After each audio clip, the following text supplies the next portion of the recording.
The rain had already been falling for hours when I arrived at the foot of the cliff.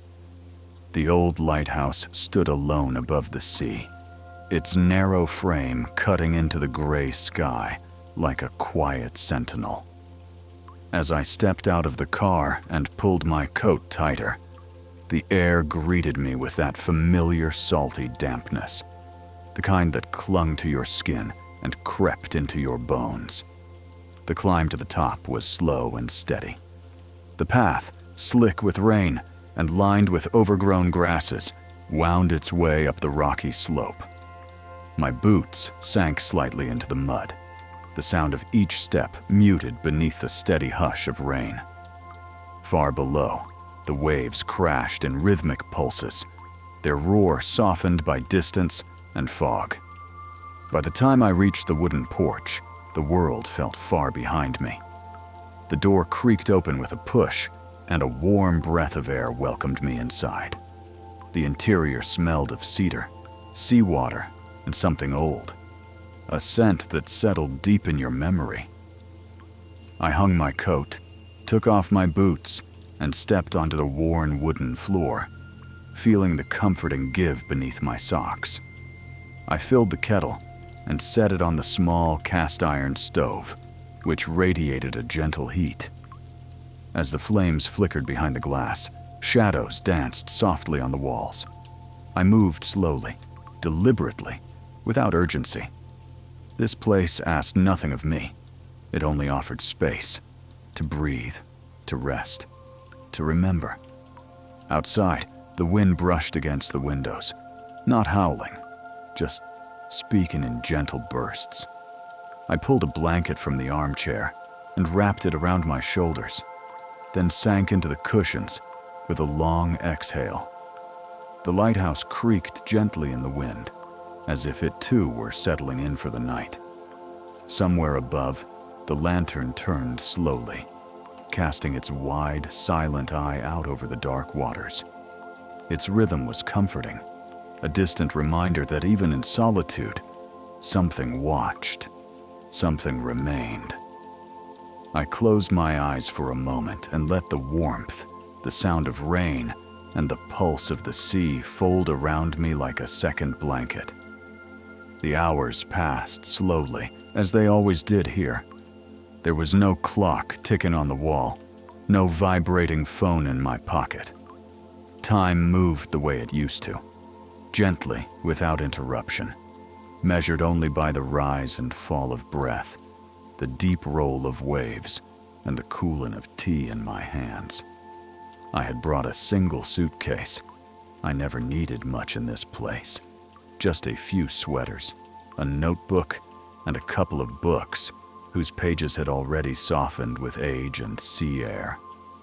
One of them lay on the windowsill, its spine curled, a feather tucked between pages like a forgotten thought. I picked it up but didn't read. I only let my fingers rest on the cover as I listened to the rain tapping gently against the glass. Outside, the darkness had thickened. The sky and sea had merged into one shifting canvas of charcoal and ink. I could no longer make out the edges of the rocks or the lines of distant waves. Only the flash of the lantern above me swept across the landscape in long, silent strokes, reaching farther than my eyes ever could. It blinked and vanished, blinked and vanished. Steady, patient, endless. I moved to the desk, the one tucked just beneath the northern window, and opened my notebook. The pages were blank, save for a few rough sketches I'd made months ago. Outlines of ships, waves, birds caught mid-flight. I turned to a fresh page and picked up the pencil, its wood smooth from use. But the words didn't come right away. They never did in this place. And that was part of the magic. Here, silence wasn't empty. It was full. I let the pencil rest and watched the flame in the lantern tremble slightly as a gust of wind pushed against the window. The rain intensified, a sudden burst like applause on the roof and stone walls. then softened again, fading into its regular rhythm. I stood, wrapped the blanket tighter around me, and walked slowly up the narrow stairs to the top. The winding staircase creaked underfoot, each step familiar. The air grew cooler the higher I climbed, and I could feel the breath of the storm slipping through tiny cracks in the tower's stonework. At the top, I unlocked the hatch and stepped into the lantern room. It was a sacred space in its own quiet way. The great lamp turned gently on its track, casting its golden light far across the sea. I walked around the edge, trailing my fingers along the railing, feeling the hum of the old machine through the metal. In the distance, nothing moved, only the rain, the sea, and the light. I stood there for a while, just breathing, letting the air fill my lungs, holding it for a moment, then releasing it slowly. This tower had once been a place of duty, a watchman's post, a place of vigilance. But now, for me, it was something different. A retreat, a refuge, a place where the noise of the world could not reach me. Eventually, I descended, step by careful step, and returned to the small kitchen where the fire still burned low. I added another log, stirred the embers with the poker, and watched as new flames licked at the wood, climbing with renewed energy. The room glowed again, shadows moving softly like old friends, settling in for the night. I brewed a second cup of tea, this time with lavender and mint. The steam rose in delicate tendrils, curling into the dim light. I took the mug and sat back down in the armchair, the blanket draped over my lap. The lighthouse groaned slightly as the wind leaned harder into it, but I was safe inside, wrapped in warmth and wood and the sound of falling rain. I thought of old letters I had once written here, of nights when I sat by this very fire and put pen to paper, unsure who would ever read the words. Sometimes I wrote to people I missed, sometimes to people I barely remembered, sometimes just to myself, my future self, or the one I thought I was becoming. Those letters were still somewhere in the desk drawer, folded neatly, unread. I didn't reach for them tonight. It was enough to know they were there, like bottled messages tossed into memory's tide. I leaned my head back and closed my eyes. I could feel the rain in my chest, soft and steady. I could hear the whisper of the sea brushing against the rocks. And deep within the tower, the lantern turned on and on, like a slow heartbeat in the night. I must have dozed off for a little while. When I opened my eyes, the fire had burned low again, casting long, thin shadows that stretched across the wooden floor like lazy fingers. The room was quiet, not silent, never silent, but hushed, as though the world had drawn in a breath and was holding it with me. The rain was still falling, soft and steady, a curtain drawn over the world outside. I could hear it tapping the windows, sliding down the panes, whispering against the stones like an old lullaby. It was a sound I never grew tired of, never background noise, always a presence, a companion. I rose slowly and crossed to the window, the mug still warm in my hands. The outside world was a blur of grays and shadowy shapes. Somewhere far out in the sea, lightning flashed low across the horizon, but no thunder followed, just the rain. Always the rain. I pressed my forehead lightly against the cool glass and closed my eyes. Memories drifted up like mist. Not sharp, not painful, just soft impressions of another time. I remembered being here as a child, curled up on this very chair with my grandfather telling stories. His voice was rough, but kind. His words slow and careful, like he knew each one mattered. He'd speak of ships that vanished in the fog, of messages in bottles that never returned, of the light, the great, steady light that never stopped turning. That was the first time I ever thought of lighthouses as something more than stone and steel. To me, they became quiet protectors, never seen up close, rarely thanked, but always there when needed. A single light in endless dark. A promise that no one was truly alone, not if they kept looking. I turned from the window and lit a single candle on the table. Its flame fluttered gently, throwing a warm circle of gold across the room. I sat again and opened my notebook, not to write, but to read. One of the pages near the back was filled with small, wandering sentences, thoughts from a stormy night long ago. I read them slowly. Some nights are made for remembering, not of events or names or faces, but of feelings. The way the wind sounded when it passed through the grass, or how the light curled in the corner of a room. I smiled faintly and turned the page. To sit alone and feel peace is not the same as loneliness. It is presence, not absence.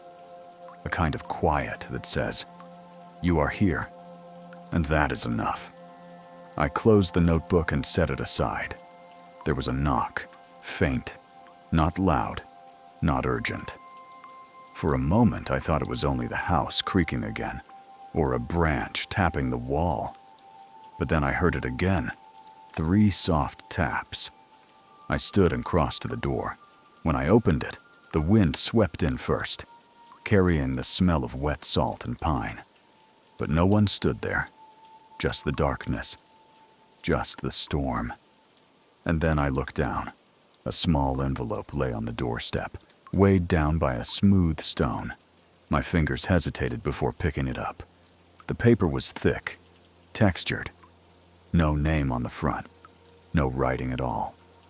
Just the envelope.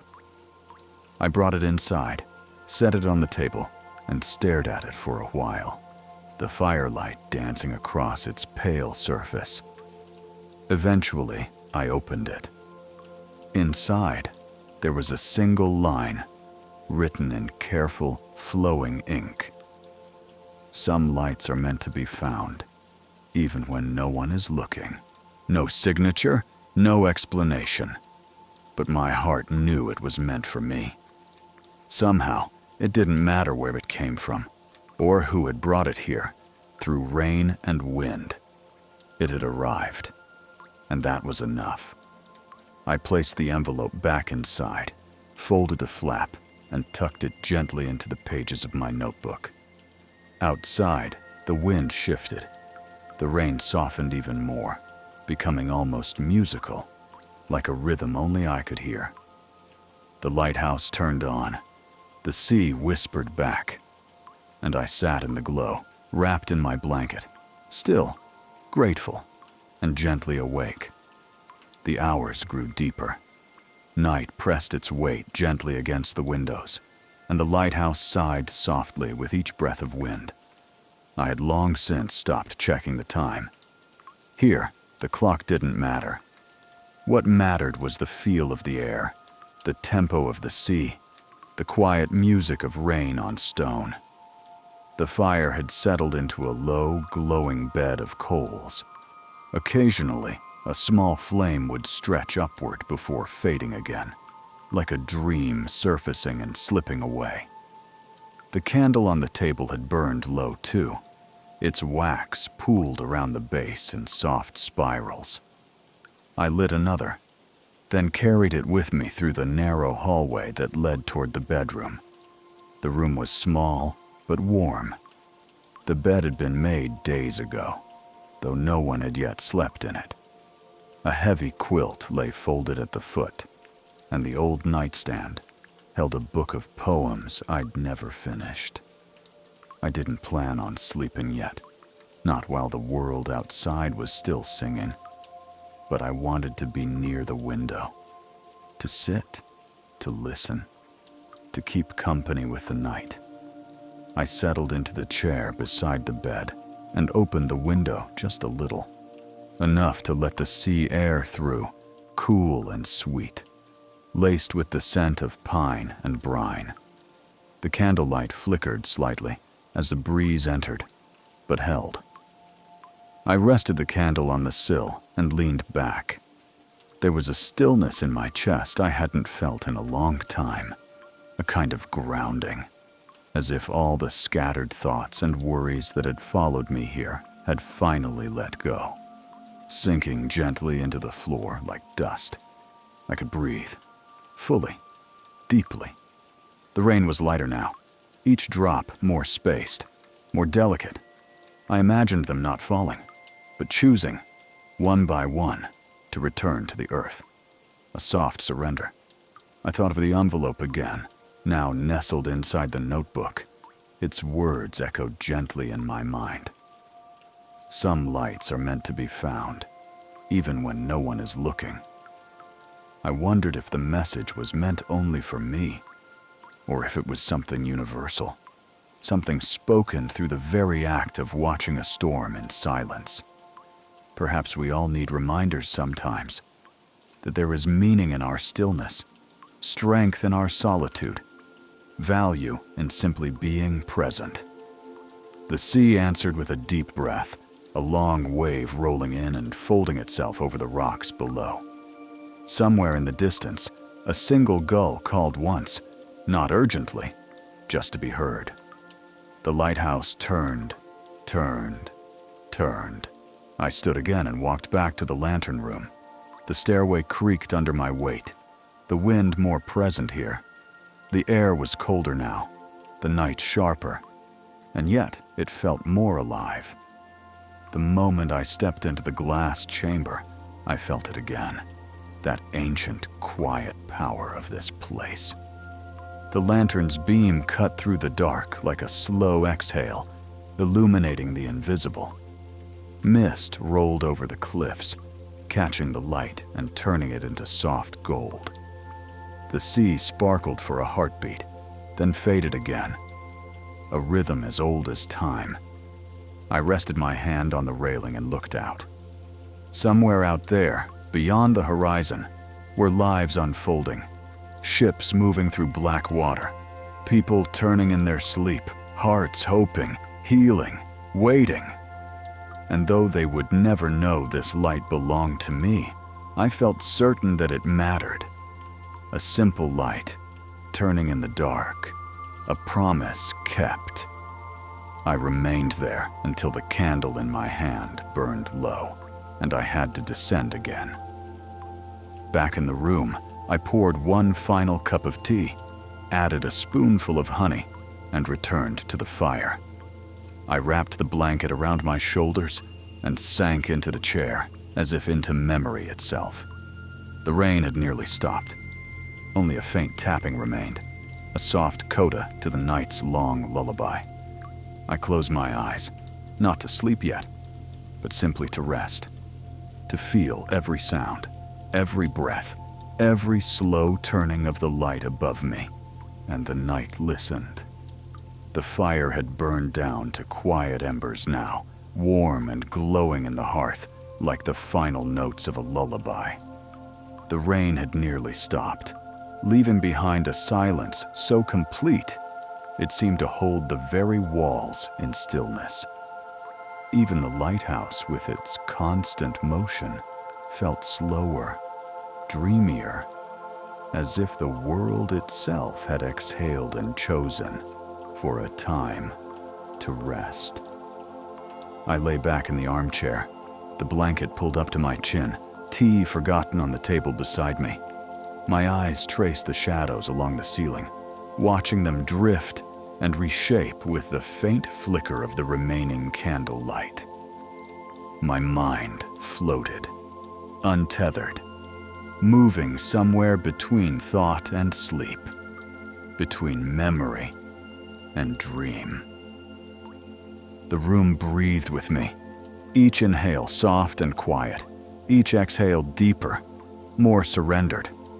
I felt myself slipping into that place where the mind begins to dissolve its edges, where one thought becomes another, without ever fully forming.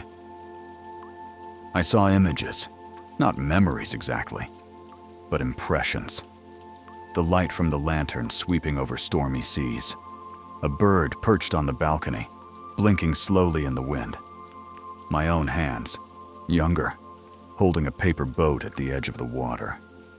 No sound, no dialogue, just presence, just motion and light. At some point, I must have fallen asleep. But it was the kind of sleep you drift in and out of. Not fully lost, not fully here. The kind of rest that cradles you gently, like water, letting you rise and sink as you please. I awoke sometime later, minutes, maybe hours. The candle had burned out completely. The room was dark now, lit only by the dim red coals in the hearth and the occasional distant sweep of light through the window as the lantern turned overhead. There was something beautiful about the absence of flame, the way the darkness filled the room gently, not like a void, but like velvet. It wrapped itself around the furniture, the books, the worn floorboards, and made everything feel suspended in time. I rose quietly and made my way to the bedroom. The floor creaked beneath my steps, but even that sound felt softened, as though muffled by the weight of sleep still hanging in the air. I slipped beneath the quilt and rested my head on the pillow, cool and soft. I closed my eyes, not expecting sleep to come quickly, but it did. It arrived like the tide, slow, patient, inevitable. And in that sleep, I dreamed of light. Not blinding, not sharp, but warm and golden. It moved like breath, like music. I was standing at the edge of the cliff again, the sea below me, calm and endless. The lighthouse behind me, its beams stretching out across the water like a path. And I walked. Each step was light, effortless. The ocean didn't rise to meet me, and I didn't sink. I walked across the surface, following the beam of light as it curved away toward the horizon. And the farther I walked, the more the light wrapped around me, until it wasn't a path anymore, but a cocoon. I felt nothing but peace, the kind that doesn't ask questions, that doesn't need reasons. When I woke again, it was still dark. The storm had moved on. Only a faint dripping remained from the eaves. The world outside was quiet in a different way now. The kind of quiet that comes after something has passed. Not empty, just cleared. I didn't rise yet. I stayed beneath the covers, listening to the slow shift of the house as it adjusted to the calm. I could hear the occasional sigh of the wind, now more gentle than before, like it too had tired itself out. I let my fingers rest against the quilt, feeling its texture, grounding myself in the present. This place, this moment, it didn't need to be anything more than what it was. The night continued to hold me, even as morning began to stir somewhere far away. And still, the lighthouse turned. I opened my eyes slowly before the light changed. The room was still dark, though not in the same way as it had been hours earlier. The darkness now was thinner, more fragile, like the last layer of night stretched across a sky already beginning to wake.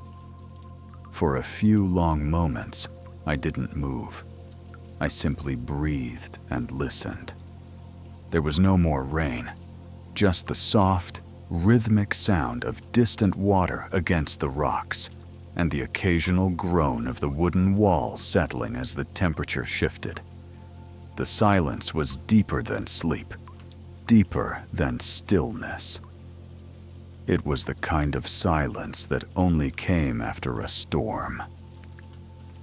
I sat up gently, the quilt falling to my waist. The air in the room was cool, not cold, and carried with it the faint scent of the sea mixed with charred wood from the fireplace. I moved slowly, savoring each moment as I stood, and walked barefoot across the creaking floor. Outside the bedroom door, the house was dim. The candle had long since burned away, and the coals in the hearth had faded to gray. But the edges of the world were beginning to glow. The windows held a pale silver sheen, not yet sunlight, but its promise. I lit the fire again, kneeling by the hearth, stacking dry wood and coaxing flame from the coals. It caught quickly, small tongues of orange light flickering to life. The warmth spread outward, chasing away the last of the night's chill. The kettle, still on the stove, greeted me like an old friend. I filled it, set it over the flame, and watched the first wisps of steam rise into the air.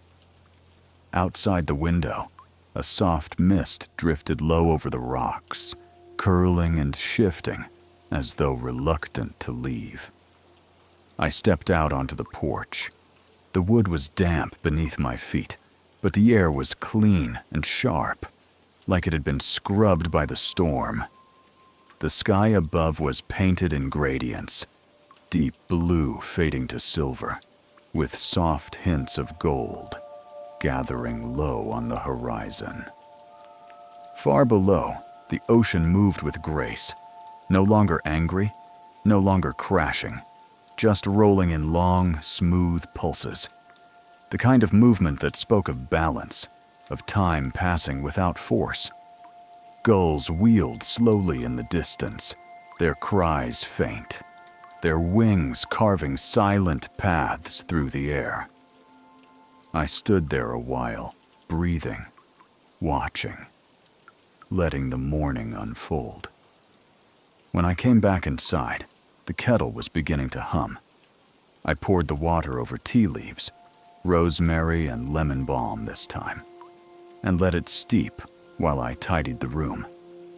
Folded the blanket, straightened the notebooks, opened a few windows to let the new air in.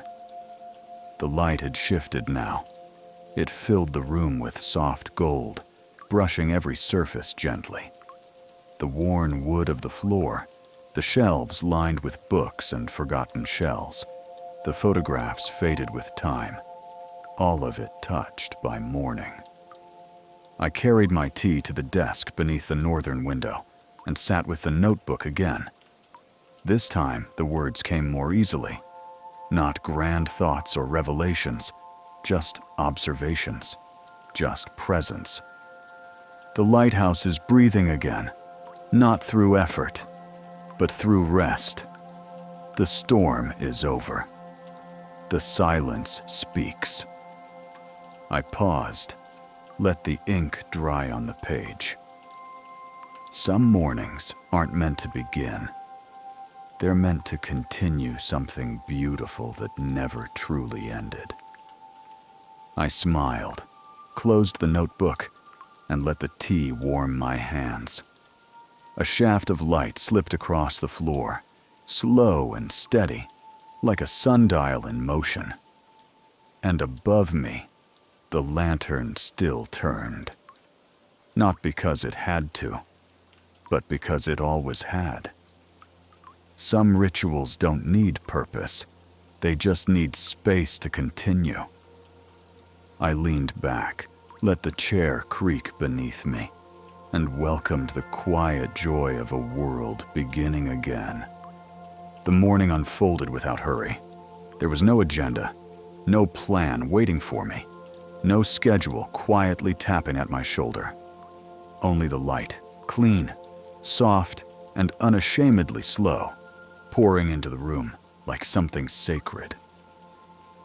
I had always loved this part of the day, especially in places like this. where the world didn't ask much of you, where you could move at the pace of your breath, let your thoughts take the shape of the wind, and allow silence to speak louder than words. I stepped outside again, a mug of warm tea in my hands. The mist had mostly lifted, revealing the full outline of the cliffs and the subtle shimmer of wet stones along the shoreline. The lighthouse cast a long shadow behind me, stretched thin and broken across the grass and gravel. The storm had washed everything clean. The air smelled of salt and moss, of soaked pine and sea-worn rock. I breathed it in, filling my lungs slowly, then exhaled into the open sky. A path wound down toward the rocks, narrow, half-forgotten, carved into the hill by time and habit. I followed it barefoot, letting the coolness of the earth ground me, the texture of the stones pressing their memory into my soles. Down near the edge, I found a flat rock and sat with my legs crossed, the sea spread out before me like a moving painting. Waves rolled in, gentle and deliberate, kissing the base of the cliffs and pulling away in whispers. I let my eyes rest on the horizon, that unreachable place where sky met sea, in a line both endless and invisible. It was easy to believe, sitting there, that the world stretched forever, that it didn't end, but only changed shape the farther you went. I sipped the last of the tea, now lukewarm, and smiled. Back at the lighthouse, the sunlight had begun to climb the outer walls. The lightkeeper's balcony, once soaked in storm and shadow, now gleamed with morning gold. The glass of the lantern caught the sun and sent it scattering in soft reflections across the stone. I returned slowly, pausing to pick up a small shell from the path, white and spiral, polished smooth by the tide. I turned it over in my fingers, then placed it in my pocket. Inside, I stoked the fire again, more out of ritual than need. I liked the way the flames danced, the way their light wrapped itself around the room like something alive. I opened a window and let the breeze in. It carried the scent of sea foam and sun-warmed rock, fresh and familiar. The curtains moved gently, like someone breathing in sleep. I returned to the desk and opened the notebook once more. The page greeted me like an old friend. No judgment, no demand, just space. This place does not ask for anything but attention, not action, not explanation, just presence. I paused and listened to the creak of the house, the far-off call of birds, the hush of wind through the grass. There is peace in quiet repetition. Tea, light, waves, fire. The world outside me moves, and so do I. I closed the book and rested my hands in my lap. The light poured through the window now, unbroken. No more shadows, no more waiting. The storm was over, and somehow, without noise or applause, the lighthouse felt alive again. The morning light deepened as the sun rose higher, still filtered by the thin mist lingering along the cliffs. It wasn't a bright day, not the kind that sparkled or shouted, but a gentle one, full of soft edges and long shadows. The kind of day that asks nothing of you except to notice it. I sat again in the armchair, the same place where the night had folded me into itself just hours earlier. The blanket still held a trace of my body's warmth. I didn't need it now, but I pulled it across my lap anyway. A familiar weight, a comfort I didn't question. From where I sat, I could see the sea through the window. It moved without rush, without destination, just back and forth, in and out, as it always had. Watching it felt like listening to a language I didn't fully understand, but had always known. The lighthouse had gone quiet in its own way. The light above still turned, as it always did, but the rest of the structure had softened. The creaks were fewer now, the old boards more still, as though the building itself had exhaled with me. I thought about how many nights this place had held, how many storms had passed through these walls, how many mornings had dawned just like this, quiet, tender, endless. Places carry memory, not in the way people do, with images or dates or stories, but with feeling, with the way a certain board flexes under your step, or the way the light moves through the same window at the same time every day. The way the wind hums low in the stairwell when the tide is high. You can't name those things, but you know them. You feel them. And when you come back, whether after a week or a decade, they're still there, waiting. I stood and moved to the bookshelf beside the desk. It held no order, no system, just titles worn with use and age. Some I'd read many times, others only once, and a few I'd brought here thinking I'd need them, only to find I never opened them at all. My hand hovered over the spines before settling on a small blue volume. Weathered, cloth-bound, the title faded to a soft blur. I opened it not to the first page, but somewhere in the middle. A line caught my eye. The sea does not explain itself. It does not justify the waves or the stillness. It simply is. And that is enough. I smiled, closed the book, and returned it to the shelf. Outside, gulls had begun to gather along the rocks. I watched them for a moment, their heads turning in rhythm, eyes sharp but patient. They moved as though nothing had changed, as though storms were ordinary, and silence was simply another sound to ride. I brewed another cup of tea, letting the kettle whistle a little longer this time before lifting it from the flame. The cup warmed my hands, grounding me again in the present. I sipped slowly, letting the heat roll across my tongue and settle in my chest. And then I sat once more at the window and wrote. The lighthouse did not keep the storm away. It did not calm the sea or stop the rain, but it stayed. And sometimes, staying is the truest form of strength. The ink dried as the breeze moved through the room. Curtains shifted, floorboards sighed. And in that moment, I realized something simple and quiet, something I hadn't been looking for. I hadn't come here to escape.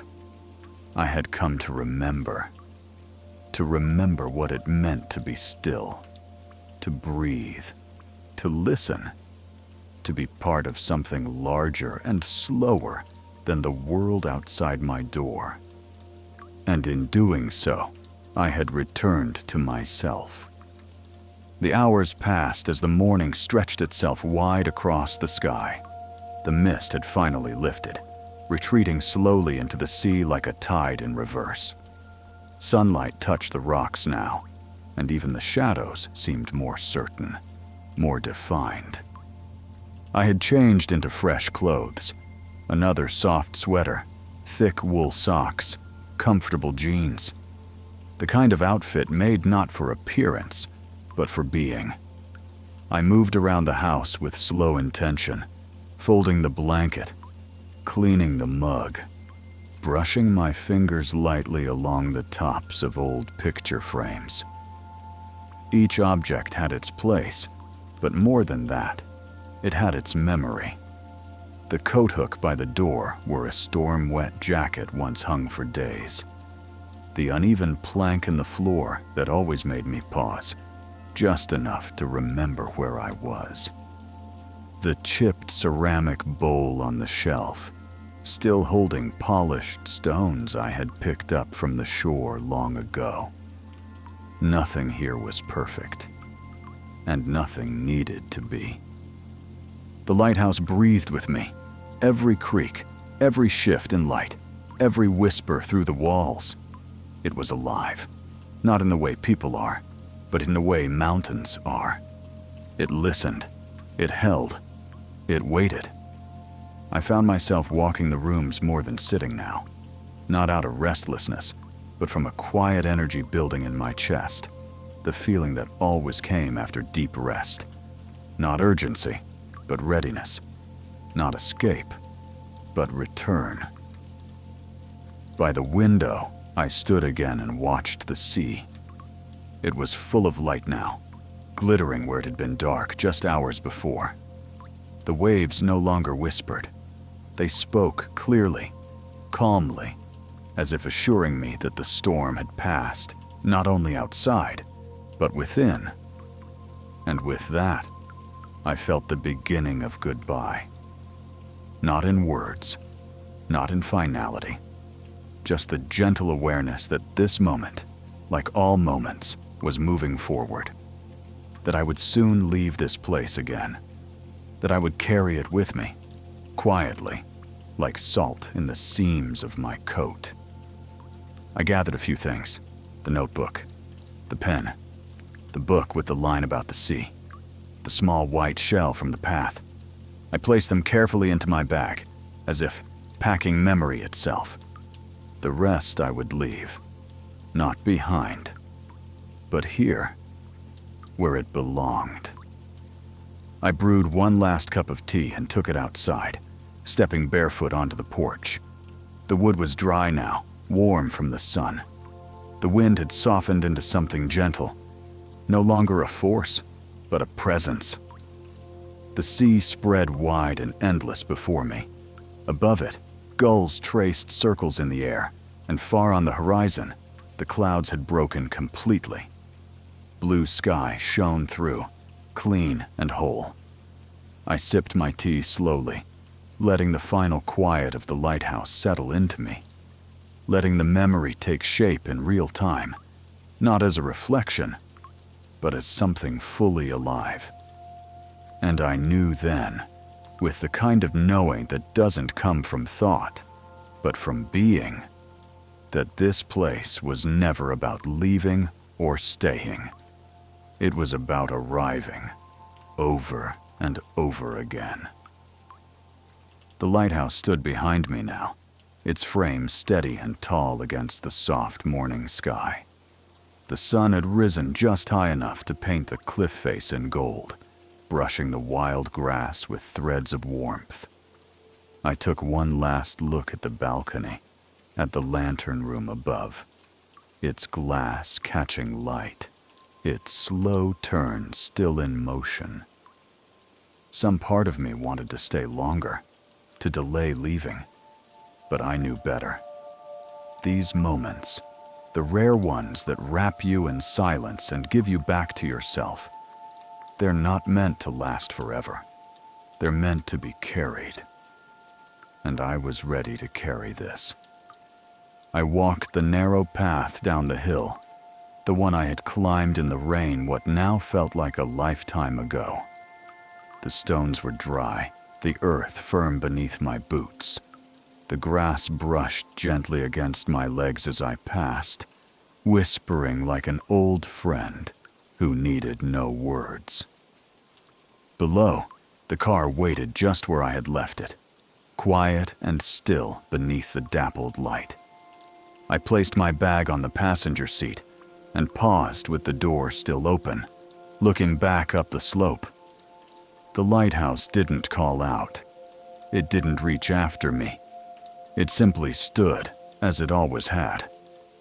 Watching, waiting, turning its light.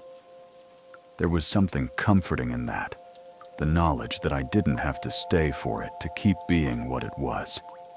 It would be here long after I left. Long after other storms, other quiet mornings, other stories whispered into the walls. I closed the door gently and sat for a moment, both hands resting on the steering wheel, not to drive, but just to be still one last time. I let the silence settle around me like a familiar coat. And then, not with rush, not with ceremony, I turned the key. The engine hummed quietly to life, and the tires rolled slowly over the damp earth. I didn't look in the rearview mirror. I didn't need to. The lighthouse wasn't behind me. Not really. It was with me now. In the breath I took, in the rhythm I carried, in the quiet I had remembered how to hear. As I drove away, the sky opened wide before me, blue and silver, endless. And somewhere behind, beyond the curve of the hill, the lantern turned on. And on. And on. The road away from the lighthouse was narrow, bordered on either side by low stone walls, and the kind of wild, uncut grass that only grows in places left alone. I drove slowly, not from caution, but from a quiet desire to keep the stillness with me just a little longer. The world felt louder now, not in sound. There were no cars, no cities nearby, but in motion. Trees swayed more sharply, birds darted with purpose. The sky itself seemed more awake. After the softness of the lighthouse, everything felt almost too real, too fast. I pulled over not far from a bend in the road where a small lookout point offered a final view of the sea.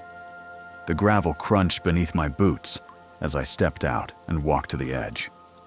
From here, the lighthouse was barely visible, just the faint white outline on the distant cliff, the lantern room catching the sun like a glint of glass. I stood there for a while, my hands in my pockets, the wind tugging gently at the hem of my coat. Waves rolled far below, white-tipped and endless. I tried to count them, but lost track. Not because they moved too fast, but because counting suddenly felt unnecessary. A memory came, uninvited but welcome, of my grandfather's voice, low and thoughtful, telling me once that peace isn't the absence of noise, it's the absence of wanting the noise to stop. I didn't know what he meant then. Now, I did. I sat on the edge of the old stone wall, legs hanging freely, and pulled the small blue notebook from my bag. I flipped to the back, where there was still space, and began to write. I left the lighthouse, but it didn't leave me. It moved inward. It settled in the quiet parts, the ones I forget to visit. And when the world grows too sharp again, I'll go there. Not by road, not by map, but by breath. A gust of wind tugged at the page, and I held it firm until the ink dried. The notebook closed with a soft sound, like a chapter ending. But not the story. Not yet. Later, long after the road had wound inland and the sea had vanished from my mirrors, I stopped at a quiet grove. No signs, no destination. Just a patch of stillness between trees, where the light filtered through branches in slow, golden strokes. I sat on a fallen log, closed my eyes, and let the weight of everything fall away. No rain now. No wind. No lighthouse in sight. And yet, it was with me, in the breath, in the rhythm, in the space between thoughts. There was no need for words, just the echo of stillness I had carried from that cliff, from that lantern room, from that fire-lit silence where nothing had demanded and everything had welcomed. I thought of the sea, how it moved without explanation. I thought of the storm, how it came and went without asking permission. And I thought of the light, how it turned regardless of who was watching. There are places that don't leave you, even when you leave them. There are nights that stay with you, like a song you can't quite hum, but always feel. And there are parts of yourself you only meet when the world goes quiet, when all is still, when all you hear is the sound of rain and the steady pulse of a distant light. The town came into view gradually, not all at once, but in layers. First, the low outline of buildings on the horizon, then the faint shimmer of rooftops, catching late morning light. Finally, the sound. Tires over wet asphalt, the distant hum of engines, the subtle rhythm of people moving through their day. I slowed the car as I passed the first street lights, windows blinking in steady patterns, familiar yet distant. There was no rain here. The streets were drying in patches, the storm already forgotten by the sky above. But the smell of it still lingered in the air, a trace of yesterday's weather, held in leaves and brick. At a red light, I sat in silence, watching as a man crossed the street with a bag of groceries. He looked tired, not in a tragic way, just real. A woman followed behind him, speaking softly to someone through a phone pressed to her ear. I couldn't hear the words, but I knew the tone. I had heard it before, had spoken it myself. The light changed. I drove on. I passed a bookstore I used to visit often, its windows now filled with seasonal displays and staff picks. I remembered wandering through its aisles on rainy afternoons, letting the scent of old pages wrap around me like a coat. I almost stopped. Almost. Instead, I turned down a quieter street, away from the center, toward the part of town where trees still arched over the sidewalks like reaching hands. The speed limit dropped, and I let the car glide gently along the edge of the curb, the tires whispering. The world here moved differently.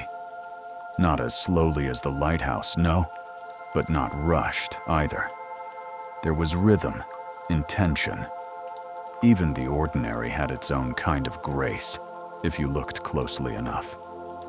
At home, I unpacked without urgency, set the notebook down on my desk, unwrapped the shell from its tissue, placed the blue cloth-bound book on the shelf beside others that had forgotten their titles.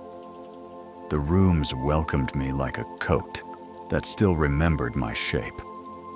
The window near the kitchen held a rectangle of sky, wide and pale.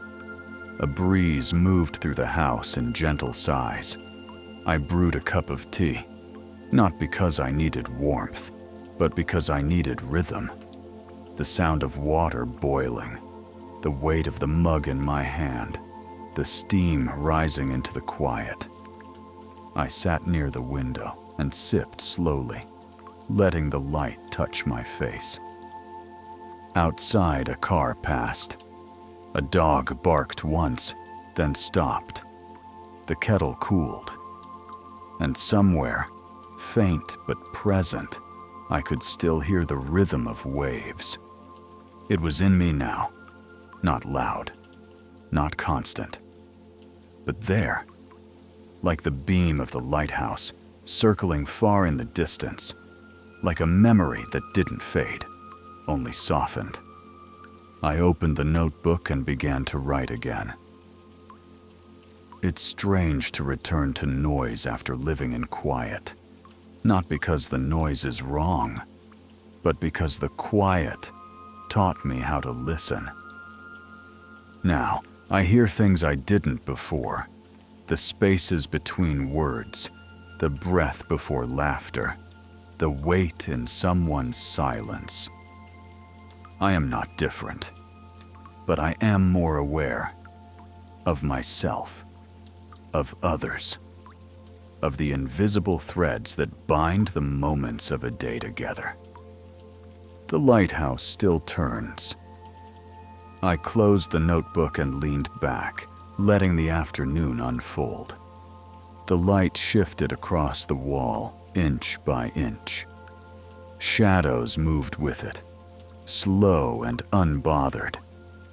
And in that space, between the hum of the refrigerator and the soft ticking of the clock, I knew. I didn't have to go back to the lighthouse to feel its presence, because the real journey had never been about the place. It had been about learning how to carry the light with me, wherever I went. The days that followed passed gently, without event, yet full of something I couldn't quite name. I didn't try to define it, I only noticed it, like a scent carried on wind, a softness inside things, a rhythm just beneath the surface. In the city, the world moved with a different heartbeat. Doors opened and closed with a purpose. Traffic hummed like electricity beneath the skin. People passed by, eyes fixed forward, their hands curled around devices, cups, bags. Everyone in motion, everyone aiming somewhere. But I moved slowly, not to resist, but because I could.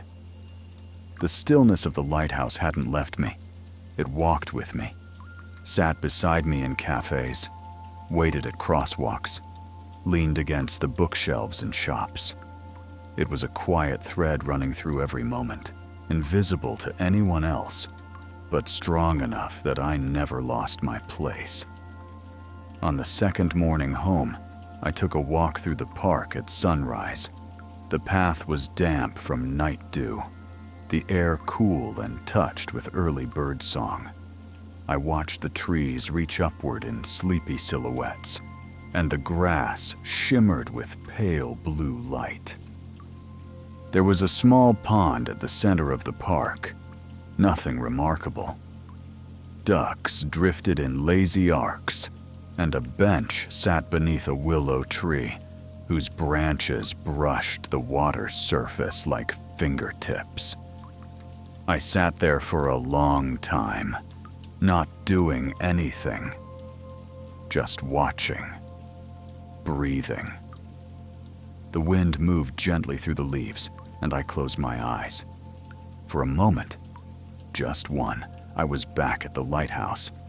I could feel the wood of the windowsill beneath my hand, the crackle of fire behind me, the soft tap of rain against old glass. I didn't need to stay there long, just long enough to remember. That became my habit, not escape, but return. Every day, in quiet moments, I would let myself revisit that place, not to retreat, but to recalibrate. In a noisy cafe, I would close my eyes between sips of coffee and listen not to the clatter of cups and conversation, but to the imagined creak of the lighthouse stairs beneath my feet. In the middle of a crowded crosswalk, I would breathe in once, slow, deep, and feel the salt air of the cliffside instead of the exhaust of the street. It wasn't fantasy, it was presence. A practiced kind of awareness, a way of being in two places at once, the one I stood in and the one I carried with me. One entry simply read, "The sea doesn't care if I am watching, and yet I always feel seen when I do." Another, the lighthouse doesn't shine brighter when someone thanks it. It shines because that's what it does. That's enough. And this. Maybe peace isn't about where we go. Maybe it's about what we allow ourselves to feel, even in the middle of everything. The more I wrote, the more I realized I wasn't documenting the past. I was observing the present through the lens that place had gifted me. It wasn't about remembering anymore. It was about living. It was a Tuesday when I saw her, not someone I expected, not someone I was searching for. Just a familiar face walking past the window of a bookstore cafe, the same one I had nearly visited the day I returned from the lighthouse. Her hair was shorter than I remembered, tucked behind her ears, and she wore a long, dark coat that brushed just above her boots. But it was her. No doubt. I didn't wave, I didn't call out, I simply watched her pass, like a boat moving quietly through fog, and then disappear into the street beyond. For a moment, I wondered what I might have done a year ago, or two. Would I have chased after her? Would I have looked away? Would I have felt a rush of memories, of regret, or longing? Instead, I felt still. There was no storm in me, no sharp pull toward the past, just a quiet curiosity, like watching a bird land briefly on a railing before flying on. You notice it, you acknowledge it, and then you let it go. I returned to my notebook. Not every echo needs to be followed. Some are just reminders that we once called out across the water. That evening, I returned to the pond in the park. The sky was already deepening into gold and indigo, and a few street lamps had begun to blink awake. I sat on the same bench beneath the willow and watched the world ease itself toward night. I wasn't looking for signs, but I found them anyway. The ripple of water as a fish surfaced, the steady rustle of leaves in a breeze that seemed to come from nowhere, and the fading scent of wood smoke from somewhere far off. I imagined the fire in the lighthouse hearth, glowing low and steady. I imagined the sound of the kettle beginning to sing. I imagined the light still turning, and I smiled. When I got home, I found the envelope from the lighthouse still tucked between the pages of my notebook. I hadn't opened it since the night I received it. I hadn't needed to. But now, I did. Not for answers, not for meaning, just for presence. I opened the flap, slid the paper free, and held it in both hands. The ink had faded slightly, but the words were unchanged. Some lights are meant to be found, even when no one is looking. I read them aloud this time, slowly, softly, like a promise made not just to me, but from me. A vow to carry the light forward. I folded the note again, more carefully this time, and slipped it into the inside pocket of my coat. The city outside my window moved in pulses, headlights across buildings, footsteps on pavement, conversations rising and falling like waves. But inside, there was only quiet, only breath, only light. The city hadn't changed, not in any obvious way. The streets still buzzed in the early hours. The crosswalks still blinked in time. The cafes opened on schedule, filled quickly, emptied slowly. The traffic lights told their quiet story in red, green, yellow. People still walked with heads tilted toward screens, shoulders hunched just slightly against wind that wasn't even cold. But something in me had shifted, a subtle internal current pulling differently now, as if the compass inside had been recalibrated to a quieter kind of north. It wasn't that I stopped noticing the noise, it's that I no longer mistook it for meaning.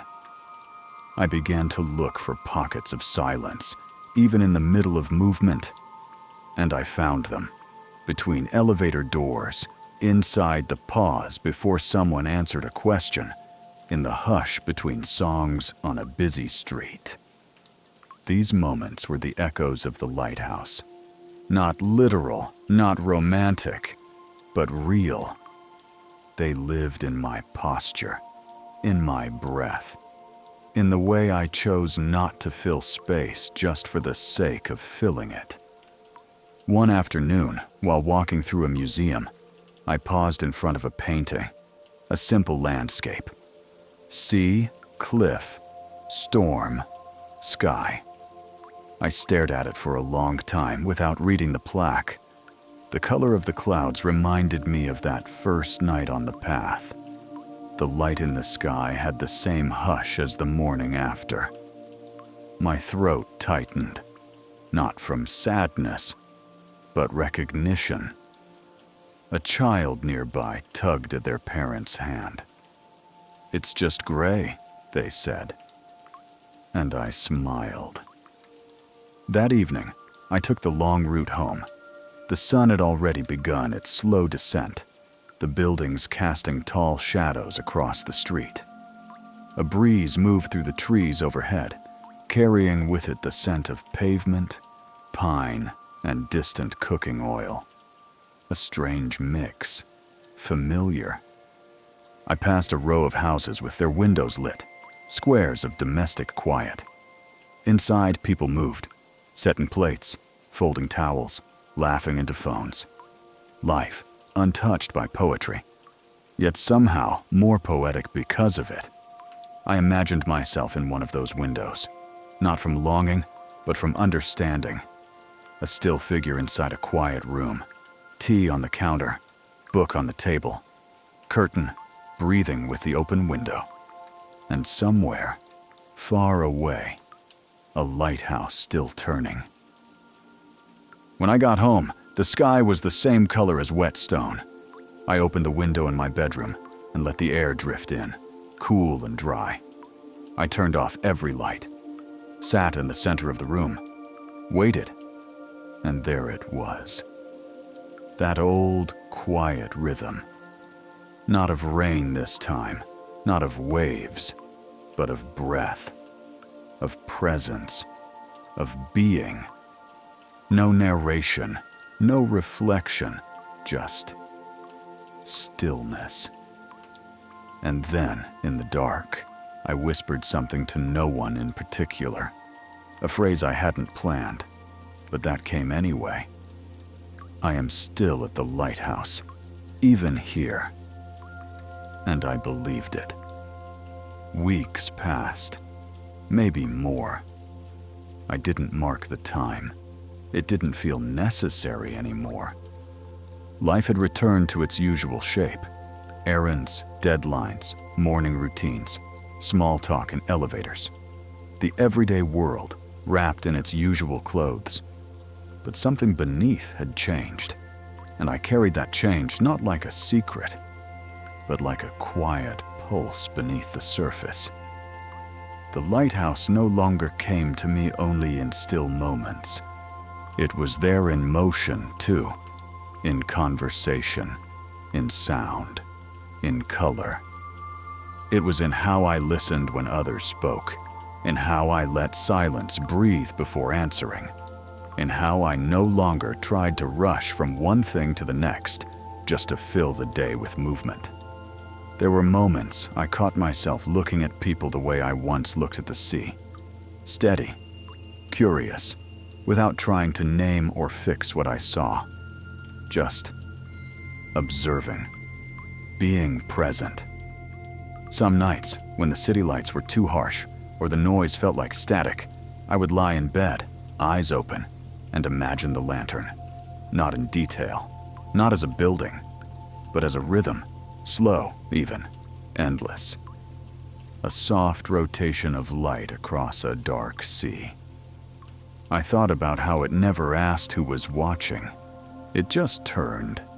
It didn't demand silence, didn't require reverence. It only did what it was made to do. Shine in the dark, quietly, until it was no longer needed, and then keep shining anyway. One night, walking home from a friend's place, I stopped beneath a street lamp. The sidewalk was empty. The wind was warm. Overhead, the sky was smeared in muted stars. And I realized something I hadn't thought before. I used to go to the Lighthouse to find peace. Now I gave peace to the places I went, not because I tried, but because I had learned to carry light. It wasn't grand, it wasn't poetic, it was ordinary, real, like a lamp left on in the hallway, like a breath taken before speaking, like a pause before answering a question with honesty instead of habit. In a world that moved so fast, maybe being still, truly still, was the rarest form of motion. And maybe being quiet, truly quiet, was the clearest kind of signal. That night, I didn't light a candle. I didn't brew tea. I didn't write. I simply stood at the window, the city humming below, and whispered, "I am the lighthouse now." Then I turned off the light and let the dark move around me without fear. Because I knew I would keep shining